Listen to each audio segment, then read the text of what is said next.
Hello everyone, welcome back my YouTube channel जी तो open classes. आज हम बात करने वाले हैं क्लास 12 जो इंग्लिश फ्लेमिंगो बुक है उसका जो एक पोएम है ए थिंग ऑफ ब्यूटी। उसका अपन line by line Hindi explanation देखने वाले हैं, साथ में उसके इंपॉर्टेंट जो क्वेश्चन एंड आंसर है वो भी देखने वाले हैं। तो आइए शुरू करते हैं। सबसे पहले यहाँ जो स्टार्टिंग में दे रखा है ये अपना टॉपिक का नाम हो गया ए थिंग ऑफ ब्यूटी, और सबसे पहले दे रखा है राइटर के बारे में जो अपना पोइट है जॉन कीट्स। ये जो पोएम अपन पढ़ने वाले हैं ये जॉन कीट्स की जो बेहद खूबसूरत पोएम है, और इस पोएम में जो पोइट है वो हमें क्या बताते हैं, जो एक सुंदर चीज़ होती है वो हमें जो हमेशा के लिए क्या देती है, खुशी देती है, और उसकी जो खूबसूरती होती है वो समय के साथ कभी कम नहीं होती बल्कि और बढ़ती जाती है। इस कविता का जो सीधा संदेश है ये है कि जब हमारे जीवन में दुख, निराशा और परेशानियाँ आती है तो प्रकृति की जो सुंदर चीज़ें हैं हमारे मन से उस उदासी को दूर कर देती है। यानी जो सुंदरता सिर्फ देखने की चीज़ नहीं है, ये हमारे दुखी मन को ठीक करने की एक दवा भी है। तो यहाँ दे रखा है जॉन कीट्स के बारे में, जिनका जन्म हुआ था 1795 के अंदर और उनकी डेथ हो गई थी 1821 के अंदर। ठीक है, ये इनके बारे में अपन ने ये यहाँ जो लाइन दे रखी है इनका यहाँ हिंदी एक्सप्लेनेशन है। ठीक है, और ये है अपने जॉन कीट्स राइटर। ठीक है, अपन सीधे बात करेंगे पोएम के बारे में। एक एक लाइन को अपन देखने वाले हैं, डिटेल में समझेंगे इस चीज़ को क्या है इस पोएम के अंदर। तो बात करते हैं। सबसे पहले लाइन है A thing of beauty is a joy forever. Its loveliness increase. It will never pass into nothingness, but will keep a bower quiet for us and asleep, full of sweet dreams and health and quiet breathing. ठीक है, सबसे पहले यहाँ इन चार लाइनों के बारे में देखते हैं। तो सबसे पहले जो पहली लाइन है इसको देखते हैं। मैं थोड़ा सा कलर चेंज कर लेता हूँ। ए thing of beauty is a joy for ever, यानी जो सुंदरता की जो कोई भी वस्तु है वो हमेशा के लिए खुशी देने वाली होती है। ठीक है, इसका मतलब एक तरीके से ये समझ लो कि जो कवि है जॉन कीट्स वो ये कहते हैं कि जो चीज़ सच में सुंदर होती है उसका आनंद कभी ख़त्म नहीं होता, वो हमें जो जीवन भर खुशी देती रहती है, और जब भी हम उस सुंदर चीज़ को याद करते हैं हमारे चेहरे पर मुस्कान आ जाती है। ठीक है, it's loveliness increases, it will never pass into nothingness but it will keep. ठीक है, यहाँ तक देखते हैं। इट्स लवलीनेस इंक्रीज, यानी इसकी जो खूबसूरती है वो समय के साथ क्या करती है, बढ़ती है। It will never pass into nothingness, और इसकी जो शून्यता है वो कभी भी ये ख़त्म नहीं होती, यानी कि बल्कि ये जो हमारे लिए बनाए रखती है। यानी इसको सीधे से समझ लो, जो दुनिया की जो भौतिक चीज़ें होती हैं वो पुरानी होने पर अपनी चमक खो देती है, लेकिन जो सच्ची सुंदरता होती है कभी फीकी नहीं पड़ती। साल दर साल उसकी वैल्यू और उसकी खूबसूरती हमारे मन में बढ़ती ही जाती है। यहाँ जो दे रखा है पास इनटू नथिंगलेस, ठीक है, इसका मतलब ये होता है कि यह कभी मरती या मिटती नहीं है। ठीक है, नेक्स्ट बात करते हैं अपन। Ever quiet for us and asleep, full of sweet dreams and health and quiet breathing. ठीक है, a bower quiet of for us, एक शांत कुंज यानी पेड़ों की जो छाँव होती है वो, asleep full of sweet dreams, और एक ऐसी नींद जो मीठे सपनों की हो, जिसमें क्या हो, एंड हेल्थ अच्छे स्वास्थ्य की हो, एंड क्वाइट ब्रीथिंग और शांत सांसों से भरी हो। यानी कि इसका मतलब अपन ये समझेंगे जो पेड़ों की जो घनी और ठंडी छाँव होती है उसमें जो कवि है वो ये कहना चाहता है कि एक सुंदर चीज़ हमारे लिए उसी ठंडी छाँव की तरह है जहाँ बैठकर हमें क्या मिलता है, सुकून मिलता है, और ये सुकून हमें एक ऐसी गहरी नींद देता है जिसमें अच्छे सपने आते हैं, जिससे हमारे स्वास्थ्य अच्छा रहता है और हमारी जो मानसिक रूप से जो शांति है उसको अपन क्या करते हैं, महसूस करते हैं। क्वाइट ब्रीथिंग का मतलब होता है मानसिक रूप से जो अपना जो शांति होती है उससे मतलब है। ठीक है, आगे बात करते हैं अपन। Therefore on every morrow are we reading a flowery band to bind us to the earth. ठीक है, अब यहाँ तक देखते हैं। देयरफॉर इसलिए, ऑन एवरी मोरो, मोरो का मतलब होता है सुबह, इसका मतलब क्या होता है, सुबह। मैं इसको एक बार थोड़ा सा क्लियर करके आपको और अच्छे से बताता हूँ। यहाँ से अपन देखने हैं देयरफॉर ऑन एवरी मोरो, मोरो का मतलब होता है सुबह। क्या होता है, यहाँ लिख देता हूँ मैं, क्या होता है, सुबह। ठीक है, मोरो, ठीक है, इसका मीनिंग होता है सुबह। एवरी जो मोरो है यानी प्रत्येक जो अगली सुबह है। ठीक है, आर वी रीडिंग, हम खुद को क्या करते हैं, a flowery band to bind us to earth, हम खुद को इस धरती से जोड़े रखने के लिए फूलों का एक जो माला है वो जहाँ बंधन है उसमें बुन रहे होते हैं। बिंड यानी माला जो होती है उसमें बुनना, ठीक है। अर्थ जो होती है पृथ्वी, फ्लावरी बैंड जो होती है जो फूलों की जो बंधन जो माला होती है उसके लिए। यानी सीधे सीधे इसको ऐसे समझ लो, जो दुनिया में जो बहुत दुख होते हैं फिर भी हम हर सुबह हम जीने की नई उम्मीद लगाते रहते हैं।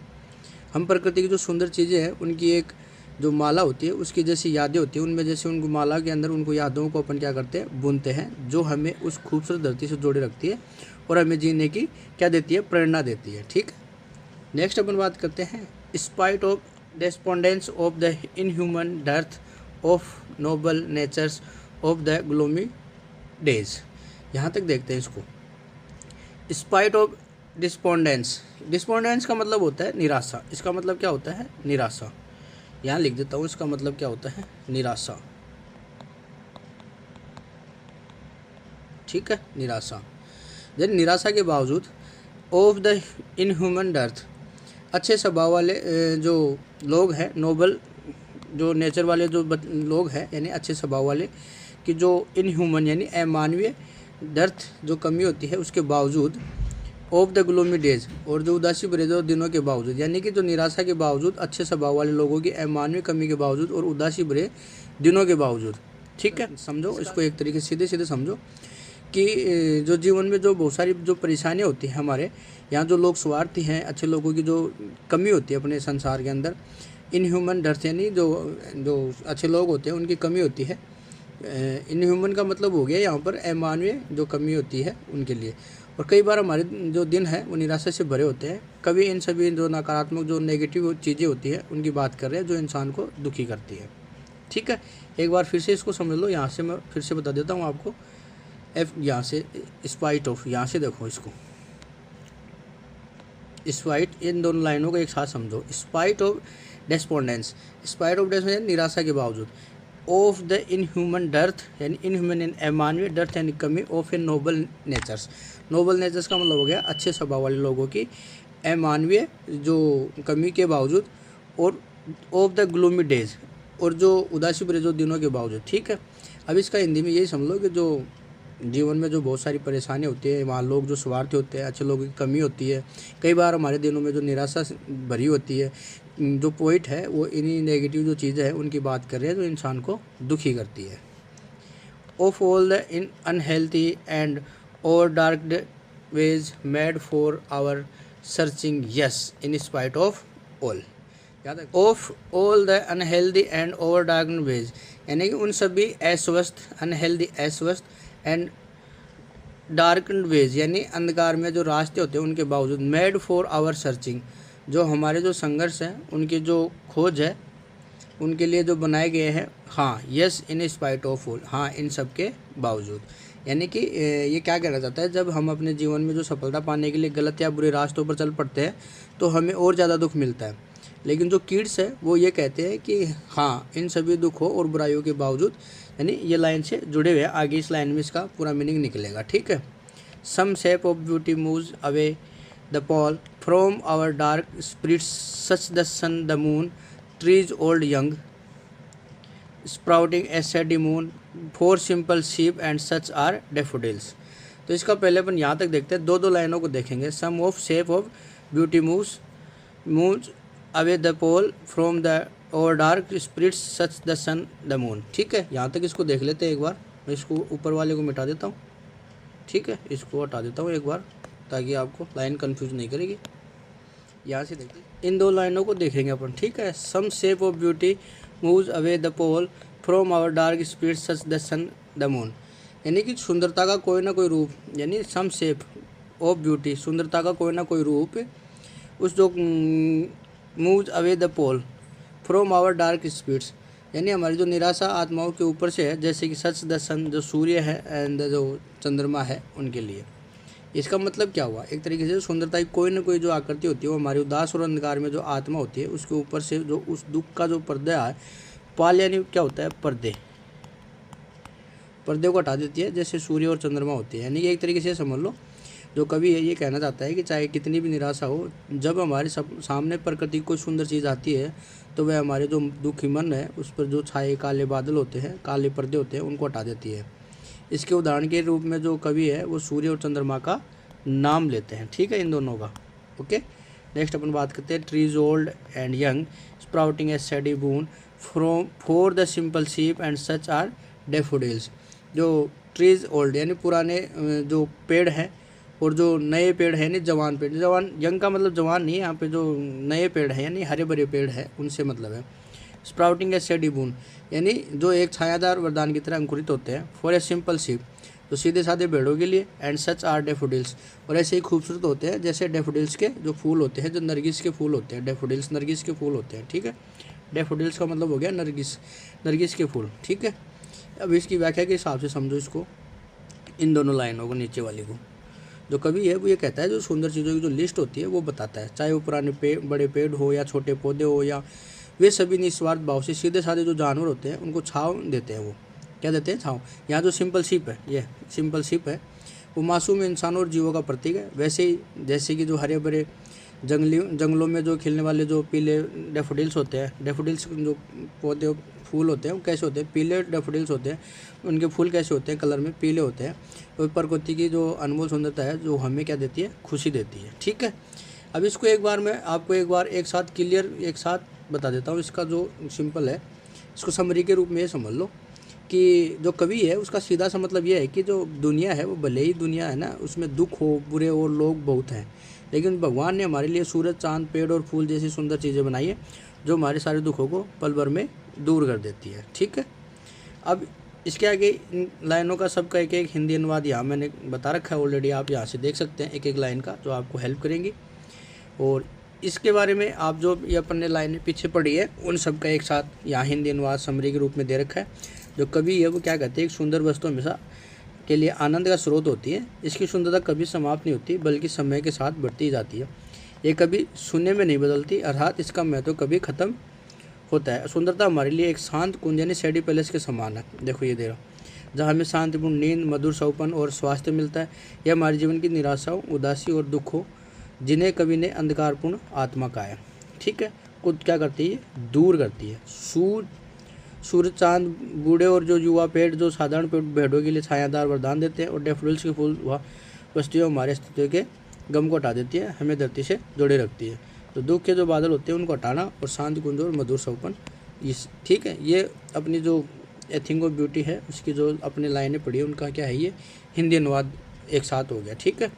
बाकी यहाँ एक एक लाइन का ये दे रखा है और यहाँ से इसको इमेज के थ्रू समझ सकते हैं आप। यहाँ जो ए थिंग ऑफ ब्यूटी है ये पहली लाइन अपनी दे रखी है इधर, अब इसको देख सकते हैं अपन। इनमें जो लाइन दे रखी है शुरुआत वाली, यहाँ a thing of beauty is a joy for but will keep a bower quiet of us, ठीक है। तो ये यहाँ सुंदर इनकी हिंदी भी दे रखी है साथ में। ये इसका यहाँ सिंबल हो गया, ये इसका यहाँ सिंबल हो गया, ये है फ्लावरी बैंड, ठीक है। ये अपना आया था ना वर्ड फ्लावरी बैंड, ये हो गई माला, ठीक है। ये जो ठीक ये जो पेड़ है इसकी जो छाया इन पेड़ों को मिल रही है, ठीक है। ये सारी चीज़ें हैं। और ये जो पीले पीले फूल हैं ये किसके हैं? डेफोडिल्स के हैं ये, ठीक है। ये रे डेफोडिल्स वाले, ये आपने अपने पास जो वर्ड आया डेफोडिल्स ये वाला, ठीक है, पोएम के अंदर ये सारी, तो ये मेरे सारी सेट हो रही है, ठीक है। इसको अच्छे से समझ लेना आप। अब बात करते हैं इसके आगे की बात। अब बात करते हैं यहाँ से, with the green world they live in and clear reels, यानी उस हरे भरे संसार के साथ जिसमें जो वे क्या डेफोडिल्स जो है वो रहते हैं। क्लियर हिल्स का मतलब यहाँ क्या होता है? जो साफ पानी की जो छोटी नदियाँ होती है उनसे है। यानी कि जो कवि जो है डेफोडिल्स के जो फूल हैं उनके जो प्राकृतिक घर है, यानी कि हरे भरे जंगलों की बात कर रहे हैं। साथ ही वे जो क्लियर रील्स यानी जो पहाड़ी या जंगलों से जो बहने वाले जो साफ और ठंडे पानी के जो छोटे छोटे झरने होते हैं उनका भी जिक्र कर रहे हैं, जो देखने में कैसे लगते हैं? बहुत ज़्यादा सुंदर लगते हैं, ठीक है। That for themselves a cooling covert make gainst the hot season the mid forest brake. इसका मतलब क्या हुआ? दैट फॉर देमसेल्व्स जो खुद के लिए क्या है? एक कूलिंग कवर्ड मैक, और एक ठंडा और एक सुरक्षित क्या होता है? ठिकाना। कवर्ड का मतलब होता है ठिकाना, इसका मतलब क्या होता है? ठिकाना, ठीक है। क्या बना लेते हैं? ठिकाना बना लेते हैं। जेंट्स द हॉट सीजन यानी गर्मी के मौसम के खिलाफ, द मिड फॉरेस्ट ब्रेक जंगल के बीच उगने वाली कटीली झाड़ियाँ, ठीक है। यानी जो खुद के लिए क्या है, एक ठंडा और एक सुरक्षित ठिकाना बना लेती है, जो गर्मी के मौसम के खिलाफ जंगल के बीच उगने वाली कटीली झाड़ियाँ। यानी कि ये समझ लो, जब भयंकर गर्मी पड़ती है तो ये साफ जो पानी की छोटी छोटी नदियाँ हैं अपने पास घने पेड़ पौधे और झाड़ियों के सहारे एक ठंडा और छायादार रास्ता बना लेती है, जो गर्मी से बच सकती है। जंगल के बीच की झाड़ियों भी इस सुंदरता को बढ़ाती है। ठीक है, इसका मतलब ये हो गया। नेक्स्ट अपन बात करते हैं, rich with a sprinkling of fair musk rose blooms. इसका मीनिंग क्या हुआ, रिच विद ए स्प्रिंग, जो सुंदर कस्तूरी गुलाब के खिले हुए फूलों की खुशबू से महक रही है। यानी कि सीधा सा मतलब ये समझ लो, जो जंगल का जो हिस्सा है और जो समृद्ध और जो खूबसूरत तब हो जाते हैं जब वहाँ कस्तूरी गुलाब, यानी एक विशेष प्रकार का जो जंगली गुलाब होता है वो कस्तूरी गुलाब होता है कि वहाँ फूल खिले होते हैं। उनकी जो बिखरी हुई सुंदर महक है वो पूरे वातावरण को कैसी कर देती है, आनंद में कर देती है, आनंद से भर देती है। ठीक है, and such too is the grandeur of the dooms we have imagined for the mighty dead. यानी और ऐसा ही जो कुछ वैभव है उन महान लोगों के अंत यानी मौत का भी है। ठीक है, और जिसकी कल्पना वी हैव इमेजिन यानी कल्पना करना, फॉर द माइटी डेड जिसकी कल्पना हमने उन शक्तिशाली पूर्वजों के लिए की है। अब इसका सीधा अर्थ समझो, जो सुंदरता हो सिर्फ प्रकृति में नहीं होती बल्कि हमारे इतिहास में भी है। हमारे जो पूर्वज है, माइटी डेड्स का मतलब होता है पूर्वज, इसका मीनिंग होता है पूर्वज, ये ध्यान रखना, पूर्वज। ठीक है, माइटी डेड्स का मतलब होता है पूर्वज, जो देश या समाज के लिए अपनी क्या करती थी, जान दांव पर लगा दी थी, और उनकी जो मौत है, उनकी जो शहादत है, उनका जो गौरव है वो गौरव बना रहे, और वो भी बहुत सुंदर और प्रेरणादायक था। ठीक है, नेक्स्ट बात करते हैं, all lovely tales that we have heard of read and endless fountain of immortal drink. इस लाइन को देखते हैं, all lovely tales that we have heard और रेड, यानी वे सभी प्यारी कहानियाँ जो हमने कभी सुनी या पढ़ी है। ठीक है, रीड और हियर्ड सुनी और पढ़ी है। ठीक है, अब इसका देखो, जो महानायक हैं, वीरों और देशभक्तों की जो कहानियाँ हमने किताब में पढ़ी है या अपने बड़ों से सुनते हैं, वे कहानियाँ भी जो पोएम अपन पढ़ रहे हैं, ए थिंग ऑफ ब्यूटी है, वैसी ये भी ऐसी ही एक पोएम है, और वे हमारे अंदर क्या कर देती है, उत्साह भर देती है, जो हमारे दुखी मन को क्या करती है, प्रेरित कर देती है। ठीक है, and endless fountain of immortal drinks pouring unto us from the heaven's brink, यानी जो अमृत रूपी जो पेय है, इमोर्टल ड्रिंक का मतलब होता है अमृत रूपी पेय। ठीक है, वो क्या होता है, कभी ख़त्म नहीं होने वाला है, क्या होता है, फुहारा होता है। क्या होता है, फुहारा होता है, जो सरों के किनारे से हमारे ऊपर लगातार बरस रहा है। यानी इस पोएम की जो सबसे खूबसूरत पंक्ति है, ये ऐसे मान लो सबसे इम्पोर्टेंट पोएम की जो पोएम अपन पढ़ रहे हैं उसकी सबसे बढ़िया लाइन है ये लास्ट वाली, ये वाली। ठीक है, इससे जो कवि है वो निष्कर्ष ये निकालते हैं कि जो प्रकृति है उसकी जो तमाम चीज़ें हैं, जो हमारे पूर्वजों की गौरवशाली जो कहानियाँ हैं, भगवान की तरफ से दिया गया एक आशीर्वाद है। ये एक ऐसा अमर अमृत है जो कभी ख़त्म नहीं होगा और सीधे स्वर्ग से हमारे ऊपर बरस रहा है, ताकि हम इंसान इस दुनिया के दुखों को भूलकर हम हमेशा कैसे रख सके, खुश रख सके इसको। ठीक है, तो ये हो गई अपनी पोएम। तो बच्चों, कुल मिलाकर जो कवि जॉन कीट्स है इस भाग में हमें ये समझाना चाहते हैं कि जो प्रकृति और इतिहास दोनों में ही सच्ची सुंदरता छिपी हुई है। सबसे पहले वे प्रकृति की बात करते हैं, जैसे हरे भरे जंगलों में खिलने वाले जो खूबसूरत डैफोडिल्स फूल है, जो भयंकर गर्मी पड़ती है उसमें खुद के लिए जो ठंडी छाँव बनाने वाली साफ पानी की छोटी नदियाँ हैं, और जंगलों के बीच जो महकने वाले जंगली गुलाब हैं, ये सब प्रकृति के ऐसे अनमोल रूप हैं जो हमारे मन को क्या करते हैं, सुकून देते हैं। इसके बाद कवि कहते हैं कि सुंदरता जो सिर्फ पेड़ पौधों में ही नहीं है बल्कि हमारे उन महान पूर्वजों और वीरों की कहानियों में भी है, जिन्होंने समाज के लिए अपनी जान दे दी। जब भी हम उनके गौरवशाली इतिहास और शहादत के बारे में सुनते या पढ़ते हैं तो हमारे जो मन है उसमें जो प्रेरणा है और जो खुशी से वो मन कैसा हो जाता है, अपना भर जाता है। अंत में कभी इन सभी सुंदर चीज़ों को अमृत का एक जो कभी न ख़त्म होने वाला एक फुहारा कहता है, जिसे भगवान ने सीधे स्वर्ग से हमारे लिए भेजा है, ताकि इस दुनिया के दुखों को और जो परेशानियों के बीच हम हमेशा खुश रह सकें और मुस्कुराते रहें। ठीक है, तो बच्चों, ये जो कहानी है ए थिंग ऑफ ब्यूटी, इसका जो सीधा सा मतलब है भगवान की बनाई गई हर सुंदर चीज़ और हर अच्छी याद हमें जीवन भर जीने की उम्मीद देती है। ये चीज़ ध्यान रखना। अब इस पोएम को अगर एक तरीके से समरी के अंदर अगर आप इसको समझो, 3-4 लाइनों में आप इसको समझ सकते हो इस पोएम के अंदर क्या बताया गया है।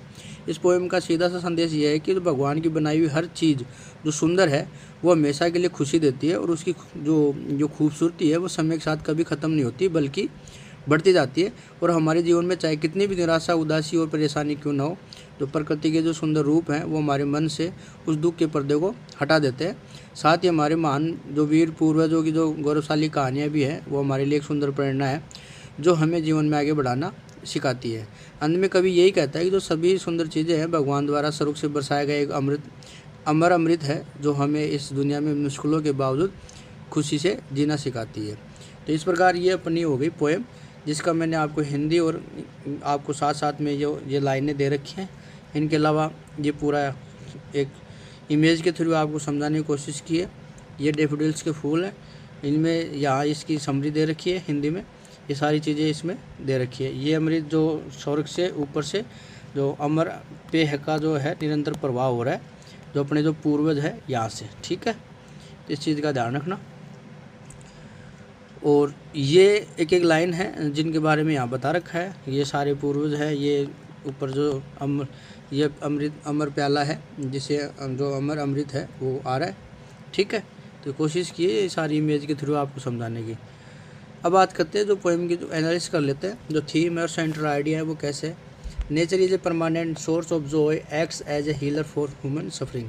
तो नेचर है जो प्रकृति और सुंदरता की चीज़ें इंसान के दुख और तकलीफों को दूर करने वाली दवा की तरह काम करती हैं। किसकी तरह काम करती हैं? एक दवा की तरह काम करती है, ठीक है।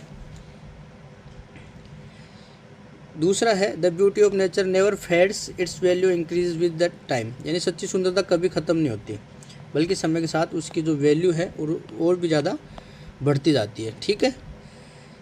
नेक्स्ट है even though the world is full of sadness and negative things, beautiful objects make our life worth living. भले ही दुनिया में बहुत दुख और निराशा हो, डिस्पोंडेंस हो एंड अच्छे लोगों की कमी डर्थ, लेकिन सुंदर चीज़ें हमें ज़िंदगी से प्यार करना सिखाती है, ठीक है। तो ये इंपॉर्टेंट है, थीम हमेशा पोएम की जो होती है वो इम्पोर्टेंट होती है, इनको ध्यान रखना। इस पोएम के अंदर जो राइम स्कीम है वो कैसी आई है? AABBCC। अब ये थोड़ा सा ये राइम स्कीम AABBCC ऐसे आगे चलती रहेगी, ठीक है। इस पूरी कविता की जो राइम स्कीम है AABBCC है, ये ध्यान रखना। It is written rhyme scheme couplet and iambic pentameter. Heroic couplet के अंदर लिखी गई है, दो लाइनों के जोड़े होते हैं उनको कपलेट बोलते हैं, ठीक है। और जिसे हेरोइक कपलेट भी कहते हैं। 2 लाइनों का जोड़ा होता है उसको क्या बोलते हैं? कपलेट। इंपॉर्टेंट पोएटिक डिवाइस की बात कर लेते हैं। अलिट्रेशन, जब पास के शब्दों में पहला कॉन्सोनेंट साउंड कैसा हो? सेम हो। जैसे नोबल नेचर में एन साउंड की ध्वनि नोब, now nature, cooling covert, C sound, से की साउंड बी बे साउंड। तो सेम कॉन्सोनेंट साउंड आता है तो वहाँ क्या हो जाता है? एलिट्रेशन हो जाता है, ठीक है। मेटाफर की बात करते हैं, जब दो चीज़ों के बिना लाइक और एज की डायरेक्ट तुलना की जाए, लाइक और एज के बिना तुलना की जाए, ठीक है। जैसे bower quiet compare to a peaceful shady palace created by beautiful things. यानी सुंदरता की तुलना एक शांत छायादार पेड़ के नीचे की जगह से की गई है। ऐसे ही स्वीट ड्रीम्स के अंदर compare to mental peace and health, यानी मानसिक शांति की तुलना मीठे सपनों से की गई है। ऐसे ही फ्लावरी बैंड के बारे में बताया गया है, beautiful memories that bind us to the earth. एक खूबसूरत बंधन या यादें जो हमें धरती से जोड़े रखती है। ऐसे ही pall the dark cloud of sadness covering our minds, उदासी या दुख का काला पर्दा। ये हो गया इनके मेटाफर के बारे में। ये सारी चीज़ें क्या है? इन सब में क्या है? मेटाफर दे रखा है। इन सब में क्या है? एलिट्रेशन दे रखा है, ठीक है।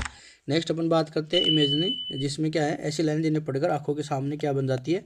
तस्वीर बन जाती है, इमेज बन जाती है। एग्जाम्पल की बात करें जैसे फ्लावरी बैंड हो गया, सैडी बून हो गया, क्लेरी लील्स हो गया, डेफोडिल्स हो गया with the green world and musk rose blooms हो गया। फ्लावरी बैंड का मतलब है फूलों की माला, सैडी बून का मतलब होता है छायादार वरदान, क्लियर रील्स का मतलब है साफ पानी की छोटी नदियाँ, और daffodils with the green word यानी डेफोडिल्स के फूल यानी नरगिस के फूल, उनका हरा भरा संसार। कैसे होते हैं? पीले होते हैं ये। मस्क रोज ब्लूम्स यानी कस्तूरी गुलाब के खिले हुए फूल, ठीक है। एंटीथेसिस की बात करते हैं जिसमें विरोधाभास होता है, जब दो अपोजिट वर्ड्स एक साथ आए, दो अपोजिट वर्ड, ठीक है। ट्रीज ओल्ड एंड यंग, यानी ट्रीज कैसे हैं? ओल्ड और यंग, तो पुराने और नए पेड़, ठीक है। ये हो गया एंटीथेसिस, ठीक है। तो ये बात करते हैं इसमें जो लिस्ट है ऑफ ब्यूटीफुल थिंग्स की, जो एग्जाम में ये सवाल क्या आ जाए बार बार पूछ जाते हैं, इन चीज़ों को सुंदर हो जाए। जैसे सन हो गया, सूर्य, the moon, trees old and young, daffodils flower, clear rills, musk rose blooms, tales of mighty dead. इनके बारे में ध्यान रखना, कभी ने किन चीज़ों को सुंदर बताया, तो ये चीज़ एग्जाम में पूछ ली जाती है। तो पोएट ने किन किन चीज़ों को सुंदर बताया? सन को बताया, मून को बताया, ओल्ड एंड यंग ट्रीज हैं, डेफोडिल्स फ्लावर, क्लियर रील्स हैं, मस्क रोज ब्लूम्स हैं, ट्रीज और माइटी डेट्स है। इन सबको पोइट ने क्या बताया, सुंदर बताया। ऐसे इनकी जो मीनिंग है, कुछ हार्ड मीनिंग उनको देख लेते हैं। बार को a pleasant shady place under trees, यानी पेड़ के नीचे ठंडी या छायादार जगह। मोरो का मतलब होता है द नेक्स्ट डे या मॉर्निंग, यानी आने वाला कल या अगली सुबह। रीदिंग का मतलब होता है वेविंग इनटू ए चैन, यानी रीथ यानी बुनना या माला पिरोना।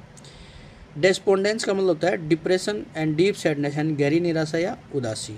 डर्थ का मतलब होता है स्कार्सिटी, लैक ऑफ समथिंग, भारी कमी या अकाल। पोल का a dark cloud of covering A sadness, यानी उदासी का कैसा, काला पर्दा। ऐसे नेक्स्ट अपन बात करते हैं reels. Small stream of clear water, साफ पानी की छोटी नदियाँ, धाराएं। कोवर्ट का मतलब होता है ए protective shelter of buses thickets, यानी झाड़ियों का ठंडा झुंड या छिपने की जगह। ग्रेंड्योर होता है स्प्लेंडर, मैग्निफिसेंस, वैभव, महानता, ऐश्वर्य। डूम्स होता है यूनेशन, डेथ एंड जजमेंट डे, कयामत का दिन या मृत्यु। इमोर्टल ड्रिंक का होता है डिवाइन ड्रिंक, यानी नेक्टर यानी अमृत। और ब्रिंक का होता है एज या बॉर्डर, यानी किराना। एज का मतलब होता है किनारा। ठीक है, तो ये हो गए इसके जो वर्ड मीनिंग है, उनकी सब अपन ने बात करी है। अब बात करेंगे जो इस पोएम के अंदर जो क्वेश्चन है, जो एग्ज़ाम के लिए इम्पोर्टेंट है, मोस्ट एक्सपेक्टेड क्वेश्चन है फॉर एग्ज़ाम। ठीक है, तो बात करते हैं फर्स्ट क्वेश्चन की। क्वेश्चन फर्स्ट है, what makes human beings to love life in spite of troubles and suffering, यानी परेशानियाँ और कष्टों के बावजूद मनुष्य जीवन से प्रेम क्यों करता है। इसका आंसर आपको ऐसे लिखना है। आप इसका ये जो PDF है उसको डाउनलोड कर लेना हमारे टेलीग्राम चैनल से लेकर, और ये नोट्स अपने जो नोटबुक है उसमें लिख लेना। ऐसे क्वेश्चन आपको तैयार करने हैं। तो ये सारे क्वेश्चन, कितने क्वेश्चन है इसमें, ये मैंने क्वेश्चन करवाए आपको, 4 क्वेश्चन करवा दिए। इन क्वेश्चनों को आप अच्छी तरीके से कवर कर लेना। ठीक है, तो ये क्वेश्चन है और ये इनके आंसर है। ठीक है, पोएम अगर आपको अच्छे समझ में आएगा तो इन क्वेश्चनों को आप आराम से खुद से समझ सकते हैं। सेकंड क्वेश्चन है, why is the grandeur associate with the mighty deads, यानी महान शक्तिशाली मर्द के साथ गौरव क्यों जुड़ा हुआ है। इसका आंसर अपने को यहाँ लिखना है, और इसका जो हिंदी है ये नीचे मैंने दे रखा है साथ में। ऐसे क्वेश्चन नंबर 3 है, how is a thing of beauty is Joy for you, ये सबसे इंपॉर्टेंट है, इसको स्टार लगा लेना। एक वस्तु किस प्रकार स्थायी आनंद देती है, इसका आंसर ऐसे लिखना है, इसका हिंदी ये नीचे है। ठीक है, तो ऐसे ये लास्ट क्वेश्चन है, which things make us sad, how can we remove this sadness, तो कौन सी चीज़ें हमें दुखी करती हैं, उन दुखों को कैसे दूर कर सकते हैं। आंसर आपको ऐसे लिखना है, इसका जो हिंदी है वो नीचे यहाँ मैंने करवा दिया है। ठीक है, इस प्रकार ये अपनी क्लास पूरी हो गई है, और इस क्लास में अपन ने क्या क्या देख लिया एक बार फिर से मैं आपको बता देता हूँ, थोड़ा सा रिवीजन हो जाएगा। सबसे पहले अपन ने बात करी पोइट के बारे में। यहाँ इसकी इंग्लिश दे रखी है, ये मैंने साथ में हिंदी दे दी। ये अपने पोइट है जॉन कीट्स। ठीक है, ऐसे इसमें राइम स्कीम आपको निकालनी है। तो मैं एक बार फिर से बताऊँ, जहाँ भी साउंड सेम आता है लास्ट का, तो उन साउंड सेम आएगा तो वहाँ उनको सिंबल देते हैं ये वाले, जैसे ए वाला, दोनों का ए आ गया। कीप और सीप है तो यहाँ आ गया, दोनों का अलग अलग। इन दोनों से अलग आ रहा है तो इनको बी दे दिया। देखो इन दोनों में सेम आ रहा है यहाँ पर, तो सेम आ रहा है तो सेम साउंड, इन दोनों से अलग आ रहा है तो अलग। अब इन दोनों के अलावा साउंड आएगा तो उसको क्या दे देंगे, सी दे देंगे। देखो इनके दोनों का, इनके अलावा ही आ रहा है, इन दोनों के अलावा आ रहा है। ऐसे ही अब देखो अर्थ एंड डर्थ, अब देखो यहाँ एवर, कीप, सीप, नथिंग, इन तीनों के अलावा आ रहा है तो ये क्या हो जाएगा, डी हो जाएगा।